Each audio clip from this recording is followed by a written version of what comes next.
আজ মরবে। জীবনের মতো ওই মেয়ের সব তেজ আজ ভেঙে গুঁড়ো গুঁড়ো হয়ে যাবে। আজকের রেস জেতা আর হবে না, তার আগেই একদম উপরে চলে যাবে বলেই বিশ্রী হেসে ওঠে রেজা। রেস তো আজ আমিই জিতব। আজ কেউ আমাকে এই কম্পিটিশনে হারাতে পারবে না, আর ওই বেলা তো আজকেই শেষ বলেই শয়তানি হেসে ম্যাডি। ইতিমধ্যে সবাই ইউনিভার্সিটি ক্যাম্পাসে সবাই বাইক নিয়ে রেডি হয়ে দাঁড়িয়ে আছে, এখান থেকেই তাদের বাইক রেস শুরু হবে।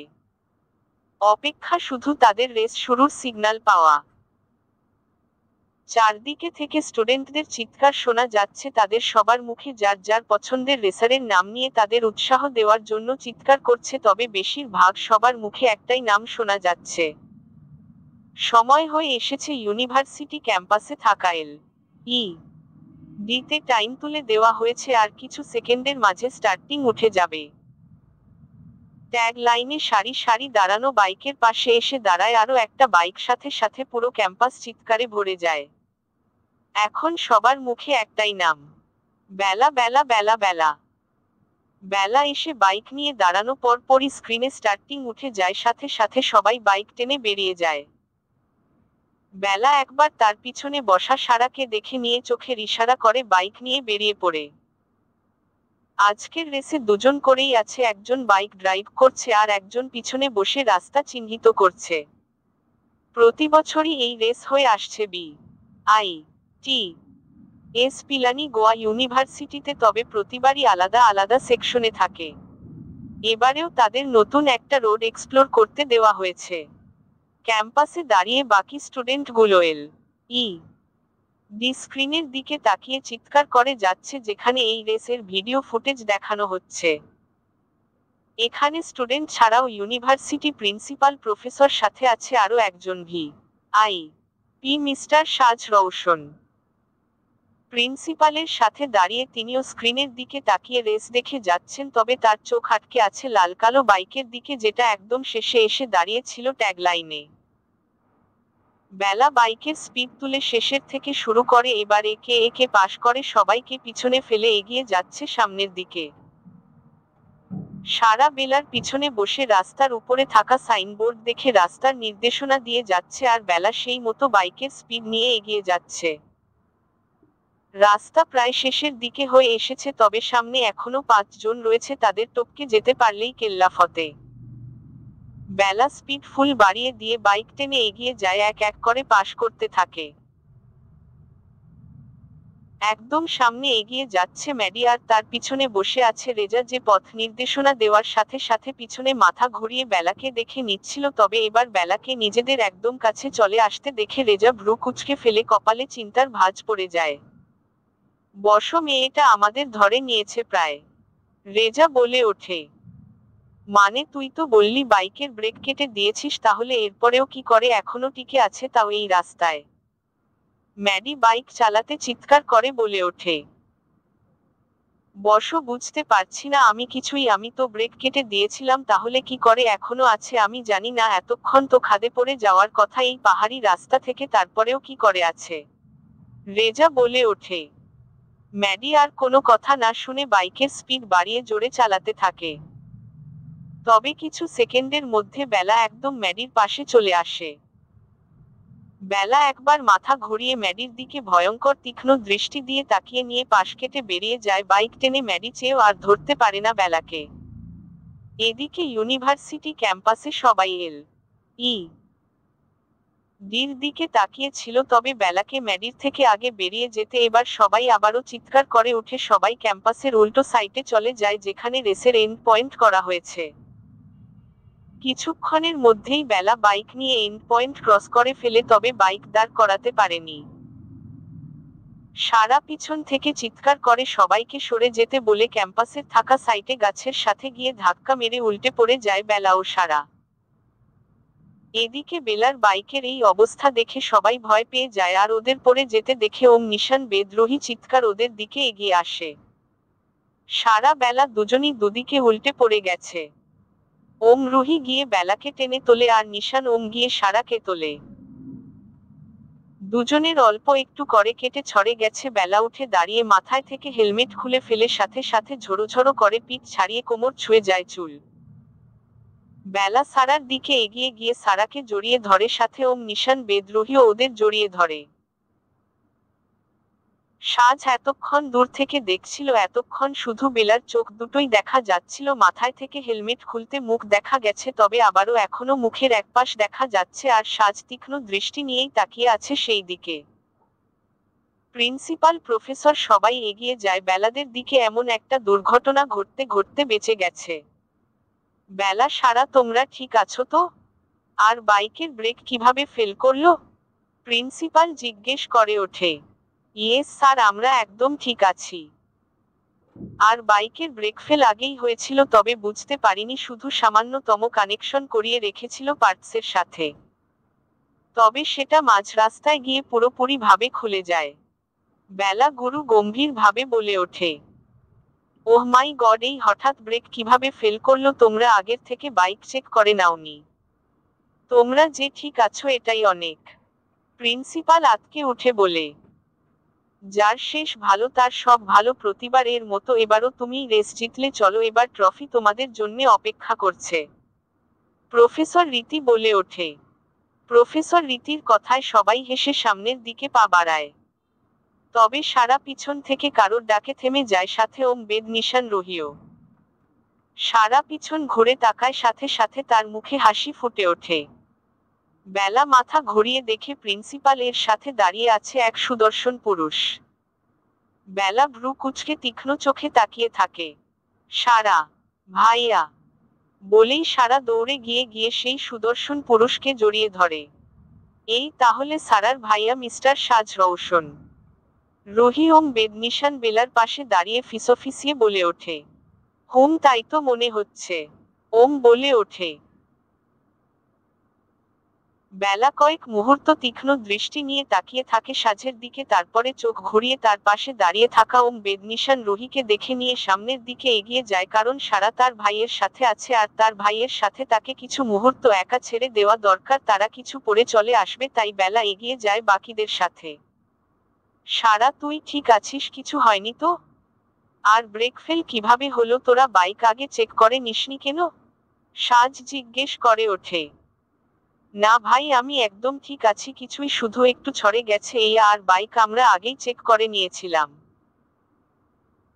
মাঝ রাস্তায় গিয়ে বুঝতে পারি, তবে চিন্তার কিছু ছিল না। বেলা ব্যালেন্স করে চালিয়ে নিয়েছে, ও খুব ভালো বাইক ড্রাইভ করে। এর আগেও অনেকবার খুব ভয়ানক ভাবেই বাইক ড্রাইভ করেছে, তাই কোনো প্রবলেম হয়নি। বাইক চেক করে নিয়েছিলিস যখন, তাহলে ব্রেক ফেল কি করে হলো? সাজ ভ্রু কুঁচকে বলে ওঠে। ব্রেক ফেল যে কে করেছে সেটা জানি, তবে এবার তার যে কি অবস্থা করবে বেলা, সেটা সে এখনো পর্যন্ত জানে না। সারা নিজের মনে বলে ওঠে। মানে? সাজ সারার কথার সারমর্ম বুঝতে না পেরে জিজ্ঞেস করে ওঠে। ওহ কিছু না ভাইয়া, চলো সবাই চলে গিয়েছে, আমাদেরও যেতে হবে। বলেই সারা সাজের হাত টেনে সামনের দিকে এগিয়ে নিয়ে যায়। এদিকে ক্যাম্পাসের এক পাশে দাঁড়িয়ে রেজা ও ম্যাডি রাগে ফুলছে, সে এবারেও সফল হতে পারিনি।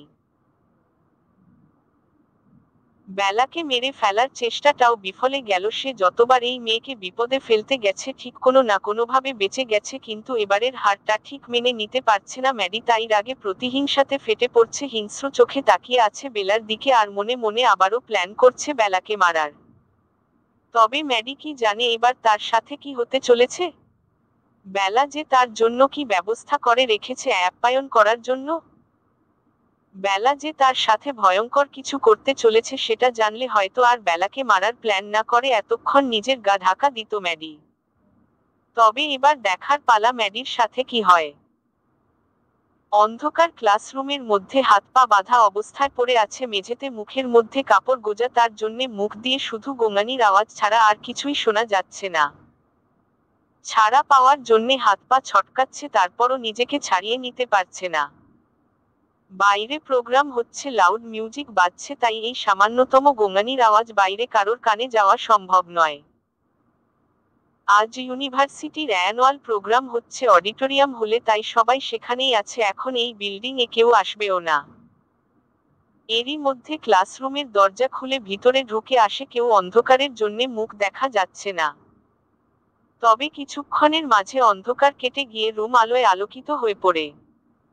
মাথা তুলে দরজার দিকে মাথা তুলে তাকাতে দেখা যায় বেলাকে হকি স্টিক হাতে নিয়ে দাঁড়িয়ে আছে। পাশে ওম, বেদনিশান, রুহি, সারাও দাঁড়িয়ে আছে, তাদের হাতেও হকি স্টিক। বেলা রুমে ঢুকে এসে মেঝেতে পড়ে থাকা ম্যাডি আর রেজার পাশে হাঁটু মুড়ে বসে। ওম, বেদ, রুহি, সারা রুমের ভিতরে ঢুকে গিয়ে দরজা আটকে দেয়। ম্যাডি আর রেজা এবার বুঝতে পারে তাকে তুলে এনে এখানে এভাবে বেলায় বেঁধে রেখেছে। এটা বুঝতে পারার পর তার চোখ মুখ রাগে লাল হয়ে গেছে। মুখ দিয়ে গো গো আওয়াজ বের হচ্ছে। মাথা নাড়িয়ে ম্যাডি কথা বলতে চাইছে, বুঝতে পেরে বেলা হাত বাড়িয়ে মুখের থেকে কাপড়টা সরিয়ে দেয়। বেলা, তোর সাহস কি করে হয়? তুই আমাকে এইভাবে কেন তুলে এনে বেঁধে রেখেছিস? ম্যাডি চিৎকার করে বলে ওঠে। এই বেলা, আমাদেরকে এইভাবে কেন বেঁধে রেখেছিস? খুলে দে বলছি, না হলে খুব খারাপ হবে। পাশে থেকে রেজা বলে ওঠে। রেজার কথা শুনে বেলা ভ্রু কুঁচকে পাশে তাকাতে দেখে ওম রেজার সামনে বসে ওর মুখ দিয়ে কাপড়টা সরিয়ে নিয়েছে, তাই যে মুখ দিয়ে আওয়াজ বেরিয়েছে সেটা বুঝতে পারে। বেলা এবার তীক্ষ্ণ দৃষ্টি দিয়ে ম্যাডির দিকে তাকায়। আচ্ছা ম্যাডি, তোর কখনো জামাই আদর খাওয়া হয়েছে? বেলা জিজ্ঞেস করে ওঠে। মানে? ম্যাডি ভ্রু কুঁচকে বলে ওঠে। মানে হলো, কেউ কি তোকে কখনো জামাই আদর করেছে? করেনি তো? তবে চিন্তা নেই, আজ আমরা তোকে জামাই আদর করব। বেলা একটা শান্ত শীতল কণ্ঠে বলে ওঠে। ম্যাডি এবার ভ্রু কুঁচকে বেলাকে লক্ষ্য করে। সে এতক্ষণ রাগে চিৎকার করলেও সে এবার তার অবস্থানটা বুঝতে পারে। তার হাত পা বাঁধা আর তার সামনেই বেলা হকি স্টিক নিয়ে বসে আছে। বেলার মুখ থমেথমে হয়ে আছে। ম্যাডি না চাইতেও এই মুহূর্তে বেলাকে দেখেই ভয় পেয়ে যায়। বেলার ওই কঠিন দৃষ্টি যেন তাকে পুড়িয়ে দিয়ে যাচ্ছে। এদিকে বেলার পাশে দাঁড়িয়ে ওম, বেদনিশান, সারা, রুহি হেসে ওঠে। আচ্ছা ম্যাডি, তোর কি মনে হয় আমার বাইকের ব্রেক ফেল কিভাবে হলো? বেলা হাতে হকি স্টিক ঘুরিয়ে ফিরিয়ে বলে ওঠে। বেলার কথা শুনে এবার ম্যাডি পুরোপুরি ভাবে চমকে যায়। তার আর বুঝতে বাকি নেই যে বেলা বুঝতে পেরেছে এই সব কিছুর পিছনে সে আছে। ম্যাডিকে কিছুটা ভীতগ্রস্ত হয়ে তাকিয়ে আছে। কিরে, মুখে কথা আটকে গেছে? বোবায় ধরেছে নাকি? তবে চাপ নেই, তুই মুখে না বললেও একটু পরেই ঠিক তোর মুখ থেকে কথা বেরিয়ে আসবে। ঠিক কথা কিনা জানি না, তবে চিৎকার বেরিয়ে আসবে। বেলা বলে ওঠে। এই বেলা, তুই কিন্তু বেশি কথা বলছিস তু। রেজার পুরো কথাটা শেষ করতে দেয়নি, তার আগেই বেলা রেজার মুখে একটা ঘুষি বসিয়ে দেয়। ঘুষি খেয়ে রেজা উল্টো দিকে হয়ে পড়ে যায় হাত পা বাঁধা থাকার জন্যে। ওম পাশে হাঁটু গেড়ে বসে রেজা আবারও তুলে বসিয়ে দেয়। ঠোঁটের একপাশে কেটে গিয়ে রক্ত পড়ছে। বেলা ঘুষিটা মুখ বরাবর মেরেছে, তাই এই অবস্থা। রেজার অবস্থা দেখে ম্যাডি বেলার দিকে তাকায়, দেখে রাগে অগ্নিকন্যা হয়ে গেছে। এর আগেও সে বেলার রাগের কথা লোকমুখে শুনেছে, তবে কখনো দেখার সৌভাগ্য হয়নি। তবে আজ চাক্ষুষ প্রমাণ সে পেয়ে গেল। তোর সাহস দেখে সত্যি আমি অবাক হয়ে গেছি। এতদিন পিছন থেকে অনেক কিছু করার চেষ্টা তুই করে গেছিস, তারপরেও তোকে কিছু বলিনি। কিন্তু তুই আজ তোর লিমিট ক্রস করে ফেলেছিস। ব্রেক ফেল করিয়ে তুই আমাকে মেরে ফেলার চেষ্টা করেছিস। শুধু আমাকে না, তুই আমার সাথে সাথে সারাকেও মারার প্ল্যান করেছিলি আজ। কেন, সারা তোর কি ক্ষতি করেছিল? আমি না হয় তোর পথে বাধা ছিলাম, কিন্তু সারা সে তো সবকিছুর থেকে। তারপরেও তুই তাকেও তোর চিপ প্ল্যানের মধ্যে রেখেছিলি। এবার তুই বুঝবি বেলার কাছের মানুষদের ক্ষতি করার কি শাস্তি হয়। আমাকে মেরে ফেলার চেষ্টা করেছিস, তার কি শাস্তি হয়। বেলার আগে বজ্র কঠিন কণ্ঠে বলে ওঠে। বেলার এমন গলার আওয়াজ শুনে রেজা কেঁপে ওঠে। এতক্ষণ সে হম্বিতবি করলেও এখন সে একদম ভীত শান্ত হয়ে গেছে। আর গাড়ির ব্রেক তো সেই কেটেছে, তার মানে সেও আজ অক্কা পাবে। ভয় ভয় চোখে বেলার দিকে তাকাতে দেখে বেলা হকি স্টিক হাতে নিয়ে উঠে দাঁড়িয়ে গেছে, আর চোখের পলক ফেলতে না ফেলতে সেটা ম্যাডির উপর প্রহার হতে শুরু করে দিয়েছে। এদিকে ওম, বেদ, নিশান মিলে রেজাকে বলের মতো করে পেটাচ্ছে। যন্ত্রণায় দুজনের মুখ দিয়ে চিৎকার বেরিয়ে আসছে, তারপরেও ওদের কারোর থামার নাম নেই। চিৎকারের আওয়াজ রুম ভেদ করে বাইরে বেরিয়ে পৌঁছে যাচ্ছে, তবে এতে কোনো হেলদোল নেই বেলাদের, কারণ সবাই প্রোগ্রামে অডিটোরিয়াম রুমে আছে, এখানে কেউ আসবে না আর না কেউ ওদের যন্ত্রণামো এই চিৎকারও শুনবে, তাই মনের সুখে পিটিয়ে লাল করে যাচ্ছে। তবে ওদের সবার চিন্তাধারাকে ভুল প্রমাণিত করে রুমের বাইরে দাঁড়িয়ে আছে এক আগুনোত্তক, যে এতক্ষণ দাঁড়িয়ে থেকে ওদের সব কথা শুনে গেছে। ক্লাসরুমের জানালার পাল্লা কিছুটা খোলা থাকায় সে সেখান থেকে ভিতরের দৃশ্য দেখছে। তবে তার মুখেও রাগ বিদ্যমান, হাতমুঠো করে দেখে যাচ্ছে আগুন চোখ নিয়ে। ম্যাডি আর রেজার এই মার খেয়ে এই যন্ত্রণায় চিৎকার করাকে সামান্য বলে মনে হচ্ছে তার। তার মন চাইছে ম্যাডিকে মেরে কেটে পিস পিস করে তার কুত্তার দিয়ে খাওয়াতে। কারণ এই ম্যাডি তার প্রিয় জানকে মেরে ফেলতে চেয়েছিল। বাইরে দাঁড়িয়ে থাকা আগুনোত্তক আর কেউ না, স্বয়ং সাজ রৌশন নিজেই দাঁড়িয়ে আছে। সাজ বেলা সারা আর বাকিদের একসাথে দল বেঁধে একসাথে বের হতে দেখে নিয়েছিল, আর সব থেকে অবাক করা বিষয় ছিল তাদের হাতের হকি স্টিক। সাজ বাইরে এক কোনায় দাঁড়িয়ে ফোনে কথা বলেছিল, ভিতরে আওয়াজ শুনতে না পেয়ে বাইরে এসেছিল, আর তখনই এদেরকে এইভাবে যেতে দেখে সাজ ভ্রু কুঁচকে কিছুটা সন্দেহ নিয়ে ওদের পিছু করে, আর এখানে এসে দাঁড়িয়ে শুরু থেকে ওদের প্রত্যেকটা কথা শুনে তার আগের পারদ হাই হয়ে যায়। ওই ছেলে দুটো তার বোনকে মারতে চেয়েছিল, তার জানকে বিনা দোষে মেরে ফেলতে চাইছিল, সাথে ওই মেয়েটাকেও। আর আজ যদি মেয়েটা ভালো বাইক ড্রাইভ করতে না পারতো, আর যদি কোনো দুর্ঘটনা হয়ে যেত, তাহলে না সাজ আর ভাবতে পারছে না তার এই বোন তার কাছে সব থেকে দামি। ছোট থেকে সে একটা ফুলের টোকাও লাগতে দেয়নি, আর সেই বোনকে মেরে ফেলতে চেয়েছিল শুনেই মনে হচ্ছে এই দুজনকে মেরে পিস পিস করে কাটতে। ভিতরের দিকে তাকিয়ে দেখে ওই ছেলে দুটোকে মেরে রক্তাক্ত করে দিয়েছে। এটা দেখেই সাজ তার রাগ দমন করে নিয়ে ওখান থেকে বেরিয়ে যায়। সে যে এখানে থেকে এতক্ষণ ভিতরে সবকিছু দেখছিল সেটা জানাতে চায় না, তাছাড়া অনেকক্ষণ হয়েছে সে প্রোগ্রাম থেকে গায়েব হয়েছে, হয়তো এতক্ষণ তার খোঁজ চলছে, তাই বেরিয়ে যায় ওখান থেকে। সে এই ছেলে দুটোকে পরে দেখে নেবে আজ সামান্য মার খেয়ে বেঁচে গেছে, তবে এত সহজেই কি সাজ রওশনের হাত থেকে মুক্তি পাওয়া যায়? কখনোই না। সাজ রওশন কখনো তার শত্রুকে বাঁচিয়ে রাখে না, পাল্টা আঘাত করার জন্যে, আর এত তার বোনকে মারার প্ল্যান করেছিল, তাহলে সে কি করে ছেড়ে দেবে এই ছেলেকে? সাজ বেলা একে অপরের সাথে মিশে অধর স্পর্শে স্তব্ধ হয়ে দাঁড়িয়ে আছে। সাজের এক হাত বেলার কোমরে রাখা, আর বেলার দুই হাত সাজের বুকের উপরের কোট আঁকড়ে ধরে আছে। দুজনেরই চোখ মুখে অপার বিস্ময়ভাবের চাপ ফুটে আছে, দুজনই একইভাবে একে অপরের চোখের দিকে তাকিয়ে আছে। হঠাৎ করেই কোথায় থেকে কি হয়ে গেল ওদের দুজনেই কেউ বুঝতে পারেনি। আর দুজনই এমন আকস্মিক স্পর্শে হতবিহ্বল হয়ে পড়ে। ওদের পাশে দাঁড়ানো সারা ওম বেদনিশান রুহি চোখ বড় বড় করে সাজবেলাকে দেখে নিয়ে একে অপরের চোখে তাকিয়ে আবার সামনের ওদের দিকে তাকায়, আশেপাশে বাকিরাও তাকিয়ে ফ্রিতে বিনোদন দেখছে। একটু আগের ঘটনা।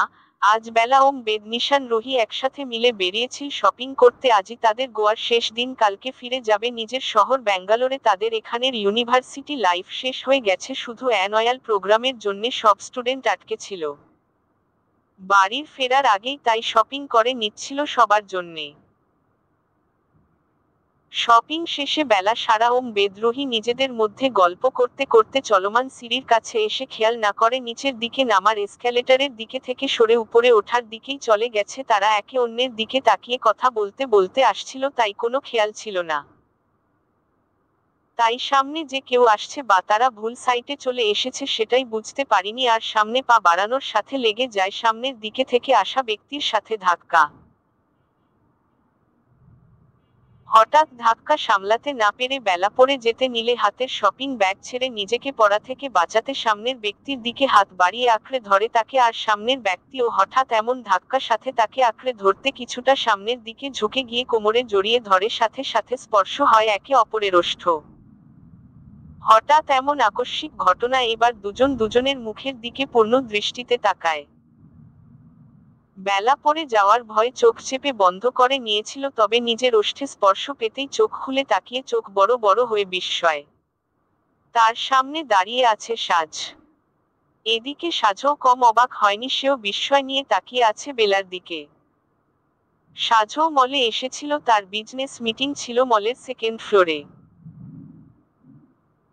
সাজ নিজের ফোনের দিকে ধ্যান দিয়েছিল, তাই সেও বেলার মতো খেয়াল করেনি সামনে কে আছে। তাই যখন সামনের ব্যক্তি তাকে ধরে নিজেকে পড়া থেকে বাঁচানোর চেষ্টা করছিল, সে শুধু পড়ে যাওয়া থেকে ধরে নেওয়ার জন্য কোমর আঁকড়ে ধরেছিল, কিন্তু তার পরিণাম হয়ে গেল এই আকস্মিক অধরস্পর্শ। সারা ওম বেদ নিশান রুহি একে অপরের দিকে চোখে তাকিয়ে চারপাশে নজর বুলিয়ে দেখে সবাই বিনোদন নিচ্ছে, কেউ কেউ ছবি তুলছে। তাই সারা জলদি ডেকে ওঠে, ভাইয়া, বেলা। সারার ডাকে দুজনই চমকে ওঠে। সাজ বেলাকে সোজা করে দাঁড় করিয়ে দেয়। বেলা ঠিক হয়ে দাঁড়িয়ে সাজের দিকে তীক্ষ্ণ চোখে তাকিয়ে নিয়ে দ্রুত পা চালিয়ে ওপর দিকে গিয়ে নিচে যাওয়ার এসক্যালেটারে চেপে যায়। ওম বেদ নিশান সারা রুহি একবার সাজের দিকে তাকিয়ে নিয়ে তারাও বেলার পিছু চলে যায়। এদিকে সাজ বেলার যাওয়ার পথের দিকে চেয়ে থাকে। তার মনে হলো বেলা যেন এক প্রকার তার থেকে পালিয়ে গেল, তবে এটা শুধু লজ্জার জন্যে নয়, সাথে আরো কিছু ছিল ওই চোখে যা এড়াতে পালিয়ে গেছে। তবে সত্যি কি তার থেকে এড়িয়ে যেতে পেরেছে? কিছুক্ষণ একমনে তাকিয়ে থাকতে থাকতে সাজের ঠোঁটের কোণে ফুটে ওঠে বাঁকা হাসি। সাজের এক হাত চলে যায় তার ঠোঁটের উপরে, যেখানে একটু আগেই সে না চাইতেও বেলার স্পর্শ পেয়েছে। এবার চারিদিকে তাকিয়ে দেখে নেয়, তারপরই নিচে দাঁড়ানো তার গার্ডকে চারিদিকে পরিবেশ সামলাতে চোখের ইশারা করে সামনের দিকে এগিয়ে যায়। আজকে সবাই একসাথে তাদের শহরে ফিরছে। 5টা বছর তারা নিজের শহর ছেড়ে এই গোয়াতে থেকে পড়াশোনার জন্যে। ব্যাচেলর অফ আর্কিটেকচার কমপ্লিট করতে 5 বছর বাইরে কাটিয়ে দিয়েছে। গোয়ার ইউনিভার্সিটিতে অ্যাডমিশন নেওয়ার পর আর নিজের শহর নিজের বাড়িতে যাওয়া হয়নি। তাদের পড়াশোনার মাঝে পুরো গোয়া ঘুরে কাটিয়েছে। এই কয়েক বছরে বাড়িতে থেকে সবাই এসে মাঝে মাঝে দেখা করে গেছে, তবে তারা যায়নি। আজ তাই এখানের পড়াশোনার পাট চুকিয়ে নিজের শহরে ফিরে যাচ্ছে। এয়ারপোর্টে ভিতরে বসে আছে, কিছুক্ষণ পরেই তাদের ফ্লাইটের অ্যানাউন্সমেন্ট হবে। বেলা, সারা, রুহি, বেদ, ওম নিশান সব একসাথে আছে আর তাদের কিছুটা দূরে দাঁড়িয়ে ফোনে কথা বলছে। তবে এখানে সবাই স্বাভাবিকভাবে নিজেদের মধ্যে কথা বললেও বেলা একদম চুপ করে বসে আছে, কোনো কথা বলছে না, কেমন একটা গুম হয়ে আছে। বাকিরাও লক্ষ্য করেছে আগের দিন থেকে কেমন একটা চুপ করে গেছে বেলা। যা জিজ্ঞেস করা হচ্ছে তার হু হা করে উত্তর দিচ্ছে, ঠিকভাবে কথাও বলছে না। বেলা একবার চোখ তুলে দূরে দাঁড়ানো সাজকে দেখে, যে এখন পকেটে এক হাত গুজে রেখে ফোনে কথা বলছে, আবার কখনো হাত দিয়ে কপালের চুল উল্টে পিছনে ঠেলে দিয়ে ভ্রু কুঁচকে ঠোঁট কামড়ে রেখে কথা বলছে। কিছু মুহূর্ত সাজের দিকে তাকিয়ে থাকার পর দ্রুত চোখ সরিয়ে নেয় বেলা। নিজের মাথায় একটা থাপ্পড় মারে, নিজেকে স্বাভাবিক করে নেয়। কিছু পরে অ্যানাউন্সমেন্ট হতে সবাই ভিতরে চলে যায়। প্লেনে উঠে যে যার সিট অনুযায়ী বসে যায়। বেদ, নিশান, রুহি তিনজন একসাথে বসেছে আর অন্যদিকে সারা আর ওম একসাথে বসেছে।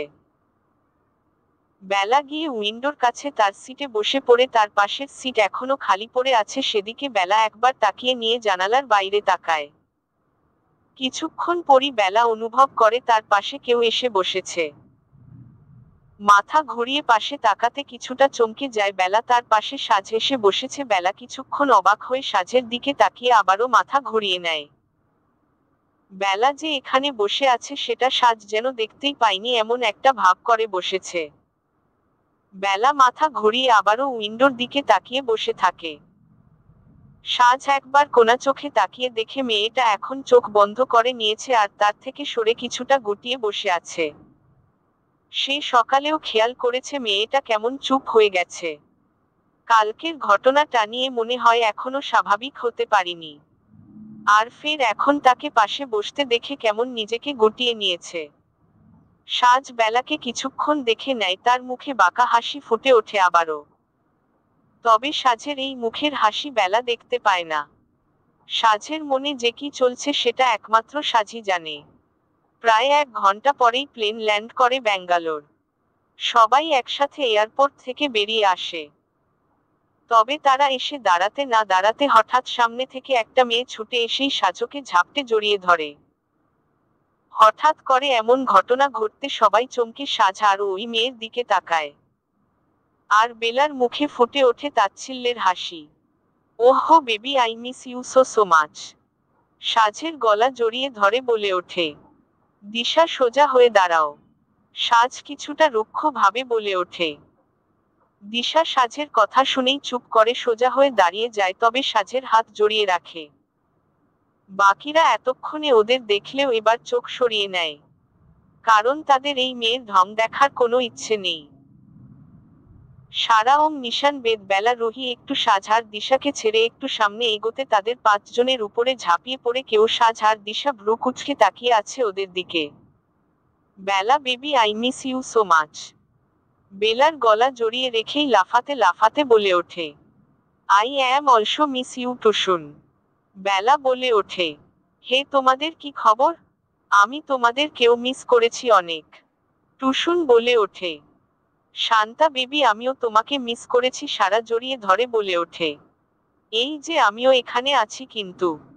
রুহি কোমরে হাত রেখে বলে ওঠে, এসো এসো, গলাগলি করি, আমি তো জানি তুমি আছো। টুসুন বলে ওঠে। সারা, বেলা, রুহি, টুসুন সবাই একসাথে চারজন মিলে একে অপরের গলা জড়িয়ে ধরে। পাশে দাঁড়ানো ছেলে তিনজন একে অপরের মুখ দেখছে শুধু। আর ওদের থেকে কিছু দূরে দাঁড়ানো সাজ ও দিশা দাঁড়িয়ে দেখছে। হয়েছে তোদের, এবার যাওয়া যাক তাহলে। আর কতক্ষণ দাঁড়িয়ে থাকবো ভাই? নিশান বলে ওঠে, তোমার এত জলে কেন? হিংসুটে একটা। শান্তা মুখ ঘুরিয়ে বলে ওঠে, হয়েছে, চল, আর তোদের ঝগড়া করতে হবে না। বেলা হেসে বলে ওঠে। শান্তা বেলার কাজিন।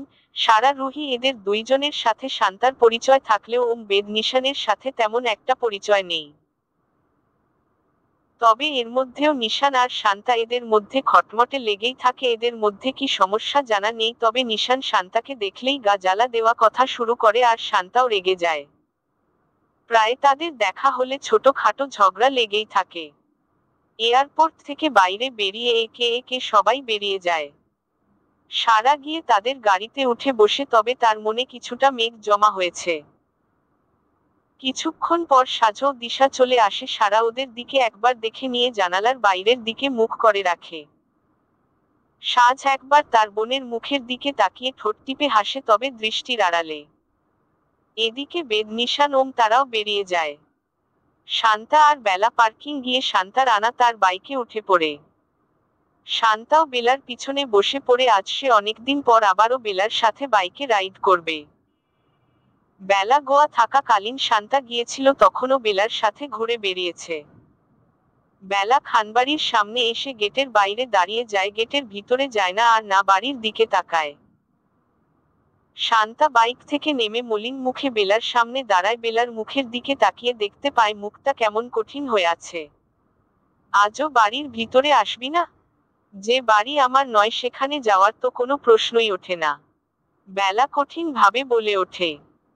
বেলা, তুই এই খান বাড়ির মেয়ে, তাহলে এই বাড়ি তোর নয় কি করে? শান্তা বলে ওঠে, টুসুন, আমি এই বিষয়ে কোনো কথা বলতে চাই না। বেলা কঠিন চোখে তাকিয়ে কিছু না বলে বাইক টেনে বের হয়ে যায়। শান্তা মলিন চোখে বেলার যাওয়ার দিকেই তাকিয়ে থেকে ভাবে, আজ নিজের বাড়ি থাকা সত্ত্বেও সে বাড়িতে থাকে না। মেয়েটার আজ সব কিছু থেকেও কিছুই নেই, তার একদম একা নিঃস্ব। এই বাড়ির কারোর সাথে কোনো সম্পর্ক নেই, কখনো কারোর সামনে যদি পড়ে তাহলে পাশ কাটিয়ে চলে যায় না চেনার মতো করে। শুধু সে আর একজন আছে যার সাথে এখনো বেলার সম্পর্কে রয়ে গেছে। এখনো তাদের কথা হয়, সবাইকে ছেড়ে দিলেও বেলা তাদের মনে রেখেছে। এমনকি বাড়ির বাইরে থেকে গেলেও কখনো ভুলেও বাড়ির দিকে চোখ তুলে তাকায় না। শান্তা একটা দীর্ঘশ্বাস ফেলে গেটের ভিতরে ঢুকে যায়। বাড়ির ভিতরে ঢুকে ড্রয়িং রুমের দিকে একবার তাকিয়ে শান্তা পাশ কাটিয়ে চলে যেতে নিলেই বিষাক্ত কিছু কথার বানে থেমে যায় শান্তার পা। ফিরে এসেছে তাহলে নষ্টা মেয়েটা? তুমি আনতে গেছিলে বুঝি? কে ফিরে আসলো কি আসলো না তাতে আপনার কি? আর আমি কোথায় গিয়েছিলাম এখন সেটার কৈফিয়ত আপনাকে দিতে হবে? শান্তা রুক্ষ কণ্ঠে বলে ওঠে। শান্তা, ঠিক করে কথা বলো, ভুলে যেও না আমি তোমার বড় হই। আর আমরাও কিন্তু বড়দের কাছ থেকেই শিখি কার সাথে ঠিক কেমন ব্যবহার করতে হবে। আর বড়রা যদি সহবোধ ভুলে গিয়ে নিজের ভাষার লঙ্ঘন করে ছোটদের সামনে, সেখানে ছোটরা তো সেটাই শিখবে, তাই না মিসেস রিশা খান আন্টি? শান্তা বলে ওঠে। শান্তা, তুমি কিন্তু আমার সাথে অসভ্যতা করছো, কিছুটা গলা চড়িয়ে বলে ওঠে রিশা খান। ওমা, তাই নাকি? কিন্তু আমি তো শুধু আপনার কথার উত্তর দিয়েছি, এটাকে বুঝি অসভ্যতা করা বলে? তাহলে বলতেই হয় এটা আমি আপনার থেকে শিখেছি। শান্তা কঠিন ভাবে বলে ওঠে। তুমি ওই অসভ্য নোংরা মেয়েটার জন্যে আমার সাথে এইভাবে কথা বলছো? তোমার সাহস কি করে হয় শান্তা? তুমি জানো তোমার এই ব্যবহারের জন্যে তোমাকে শাস্তি দিতে পারি? রিশা কিছুটা চিৎকার করে বলে ওঠে। ওমা, তাই নাকি? আমাকে শাস্তি দেবেন? তো কি শাস্তি দেবেন? আমাকেও বুঝি বাড়ি থেকে বের করে দেবেন বেলার মতো? তো বলে রাখি, এই বাড়িটা আমারও আপনার স্বামীর একার নয় যে আপনি যাকে ইচ্ছা তাকে বের করে দিতে পারেন। আপনার স্বামীর অধিকার নিয়ে আপনি এই বাড়ির অধিকারী। আর আমি আমার বাবার মেয়ে হিসাবে এই বাড়ির অধিকারী, তাই আমাকে বের করার সাহস করতে আসবেন না। আর হ্যাঁ, সাহসটা আমার বরাবরই একটু বেশি। আর আমার বাবা মায়ের কাছে আমার নামে নালিশ করতেই পারেন, তবে তারা আমাকে বিশ্বাস করে, আপনার স্বামীর মতো নয় যে নিজের সন্তানকে বিশ্বাস করতে পারে না অথচ একজন বাইরে লোকের কথা বিশ্বাস করে। বলে উপরের দিকে পা বাড়ায়। পিছনে রাগে ফুঁসতে থাকে রিশা। শান্তার বলা কথাগুলো তার পুরো শরীর জ্বলিয়ে দিচ্ছে যেন।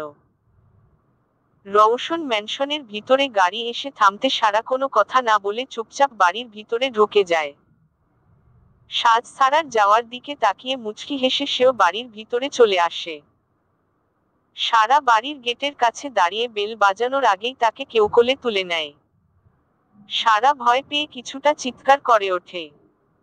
তাকে কোলে নিয়ে ভিতরে যেতেই সারা মুখ দেখতে পায়, সাথে সাথে হাত ছুঁড়ে মারতে থাকে। আর সারার কাণ্ড দেখে সবাই হেসে ফেলে। আমাকে নামিয়ে দাও, কোনো কথা নেই আমার তোমার সাথে, নামিয়ে দাও। সারা নাক টেনে বলে ওঠে। সারু বেবি, আমার রাগ করেছে নাকি? সারিফ বলে ওঠে। ভাই, আমি তোমার সাথে কথা বলতে চাই না, আমাকে নামিয়ে দাও। সারা বলে ওঠে। আমি আমার সারুকে আনতে যেতে পারিনি বলে আমার উপর রেগে আছে, কিন্তু আমি তো তার জন্যে তার স্পেশাল ডিশ রেডি করছিলাম। সারিফ বলে ওঠে। তাই নাকি? ঠিক আছে, তাহলে এই বারের জন্যে তোমাকে ক্ষমা করা হলো। সারা বলে ওঠে। ওরে আমার সারু, বলে জড়িয়ে ধরে সারিফ। সারা, ড্যাড, কেমন আছো তুমি? সারা এগিয়ে গিয়ে জড়িয়ে ধরে জিজ্ঞেস করে ওঠে।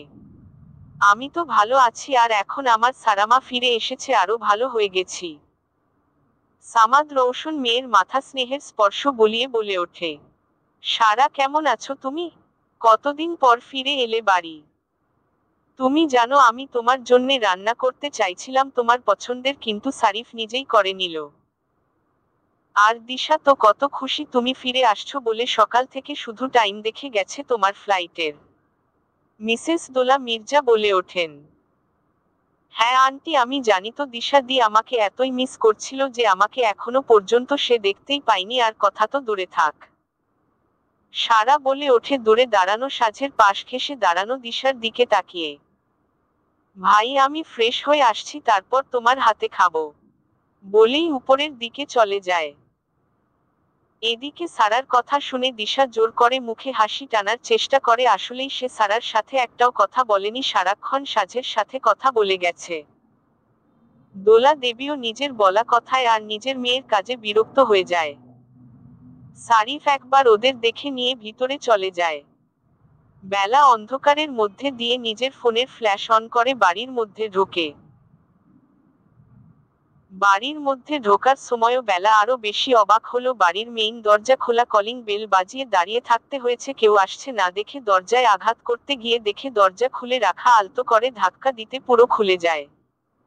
বেলা বেশ চিন্তিত হয়ে বাড়ির ভিতর ঢুকে যায়। আন্টি, আঙ্কেল, মামুনি, বেলা চিৎকার করে ডেকে ওঠে। বেলার চিৎকার করে ডাকার পরেই হঠাৎ করেই বাড়ির সব লাইট একসাথে জ্বলে ওঠে, সাথে একসাথে ফেটে ওঠে কয়েকটা সেল। আর চারিদিকে থেকে চিৎকার ভেসে আসে। হঠাৎ এমন কিছু হওয়াতে বেলা চমকে গিয়ে বিস্ময় নিয়ে চারদিকে তাকিয়ে দেখছে। তার গায়ে মাথায় চিকচিকে কুচি কাগজ ফুলের পাপড়ি দিয়ে ভরে গেছে, বলতে গেলে সবকিছুই তার মাথার উপর দিয়ে পড়েছে। বেলা চারিদিকে তাকিয়ে দেখে তাকে ঘিরে দাঁড়িয়ে আছে তার প্রাণের অংশগুলো। বেলা ওদের সবার দিকে তাকিয়ে হাঁটু গেড়ে মাটিতে বসে পড়ে আর সাথে সাথে সবাই ঝাঁপিয়ে পড়ে বেলার উপরে। Cutie pie! সবাই একসাথে চিৎকার করে ওঠে। বেলা চোখ বুজে তাদের আলিঙ্গন উপভোগ করছে। তার চোখের কোণ বেয়ে গড়িয়ে পড়ে কয়েক ফোঁটা অশ্রুকণা। ওদের থেকে কিছু দূরে দাঁড়িয়ে আছে কয়েকজন মহিলা আর 3জন ভদ্রলোক। সাথে বসে আছে হুইলচেয়ার একজন বয়স্ক মহিলা যার চোখের কোণ দিয়ে ও পানি গড়িয়ে পড়ছে, সাথে মুখে ফুটে আছে এক চিলতে খুশির হাসি। বেলাকে জড়িয়ে থাকা বাচ্চাগুলো একে একে বেলার 2 গালে তাদের আদরের স্পর্শ চুমু দিয়ে সরে আসে। আর বেলা হাসি মুখেই তার প্রাণের অংশ পুচকেগুলোর আদর গ্রহণ করছে। সবাই একে একে সরে গেলেও এখনো একটা ছোট্ট পুচকে বেলার গলা জড়িয়ে ঝুলে আছে। বেলা পিঠে হাত রাখতে বেলার গলায় থেকে মুখ থেকে বেলার মুখের দিকে তাকায়। I miss you cutie pie! আধো আধো বলিতে বলে ওঠে। I am also miss you Riya baby! Bela বলে ওঠে। বেলা বাচ্চাটাকে জড়িয়ে ধরেই এবার উঠে দাঁড়ায়। চারিদিকে তাকিয়ে দেখে এখন ছোট বড় সব বাচ্চারা তাকে ঘিরে দাঁড়িয়ে আছে। আর পিচ্ছি রিয়া বেলার গলা জড়িয়ে রেখেই নিজের মতো বকবক করে যাচ্ছে। বেলা তাকে সোফায় বসিয়ে রেখে এগিয়ে যায় হুইলচেয়ারে বসা বয়স্ক মহিলার দিকে। বেলা কাছে গিয়ে আষ্টেপৃষ্ঠে জড়িয়ে ধরে।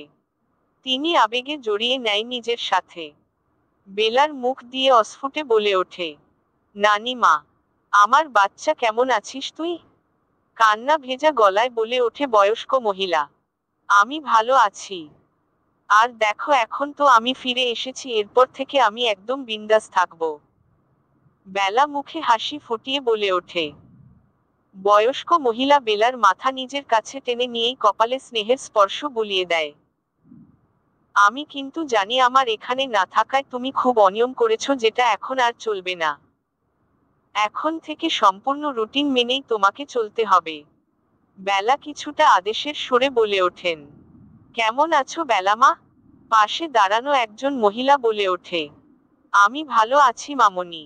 তুমি কেমন আছো? বেলা উঠে দাঁড়িয়ে জড়িয়ে ধরেই বলে ওঠে।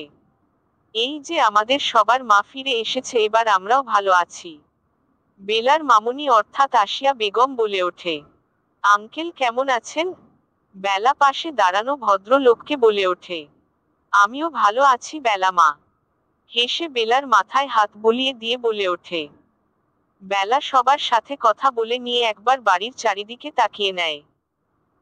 এই বাড়ি তার প্রাণ, আর এই বাড়ির থেকে সে 5-5টা বছর দূরে ছিল। এই এখানে উপস্থিত তার সব প্রাণের মানুষের থেকে দূরে ছিল। এই মানুষগুলোর জন্যে তো সে এখনো ঠিক আছে, বেঁচে আছে, তাকে ভালোবাসা আগলে রেখেছে তাকে। আর তার সামনে দাঁড়ানো বাচ্চাগুলোই তো তার মুখের হাসি ফুটিয়ে তোলার আরো এক কারণ, এদের সবাইকে নিয়েই তো তার পরিবার। আচ্ছা, তোমরা সবাই তোমাদের গিফট পেয়েছো তো?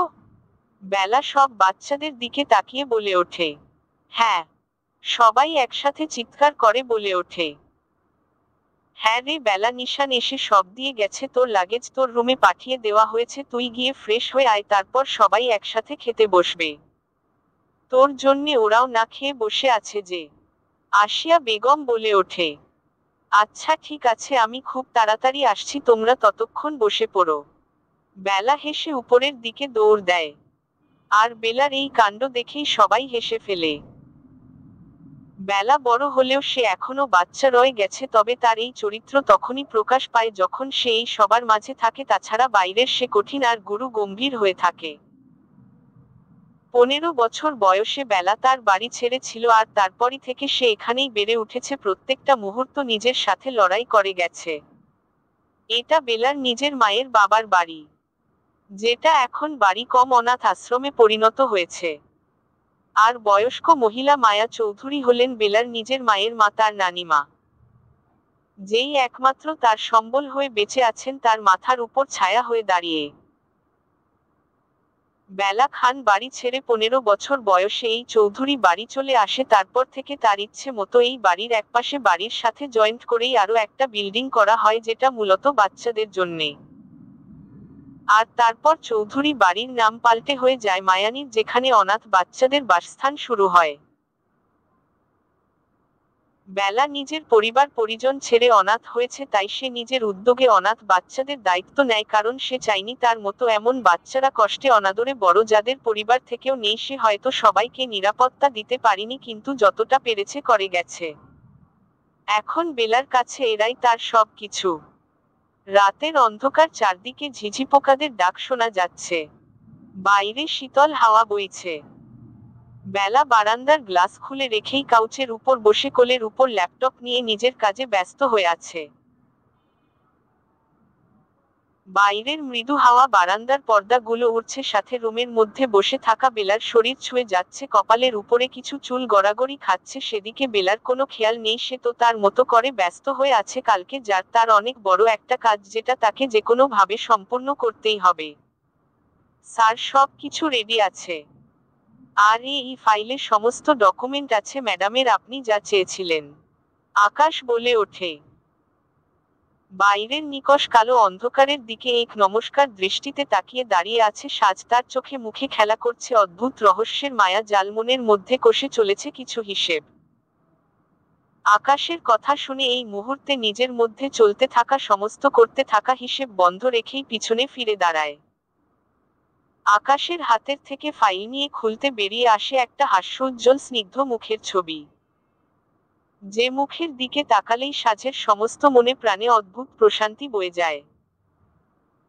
তাকে সেকেন্ডের মধ্যে শান্ত শীতল বানিয়ে দেয়, অদ্ভুত ভাবে নেশাগ্রস্ত হয়ে যায়, চোখের পলক পড়তে চায় না তখন এই মুখের দিকে থেকে।